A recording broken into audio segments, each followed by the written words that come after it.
బిడ్డ ఈరోజు అన్నం వండుతున్నా, కట్టెల పొయ్యి మీద అన్నం వండుతున్నా. సగం సగం వీడియోలు పెట్టట్లేదు నేను, ఎక్కువ మంది బాగా విమర్శిస్తున్నారు. కానీ చూడండి, ఇప్పుడే రెడీ చేస్తున్నా, కట్టెల పొయ్యి మీద అన్నం వండుతున్నా. మనకి రైస్ కుక్కర్లో పెట్టుకున్నాం అనుకో, గంజి ఉంచుతారు, అన్నీ అందులోనే ఉంటాయి. అది ఎలక్ట్రికల్, కరెంటుతో ఉడికిన అన్నం రుచిగా ఉండదు. ఈ కట్టెల పొయ్యి మీద వండిందే బాగుంటుంది.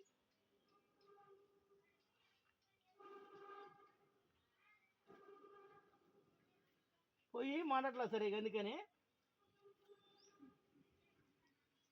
అయితే ఇప్పుడు గంజి ఉంచుతాం కదా, ఇప్పుడు అన్నం ఉడుకుతుంది.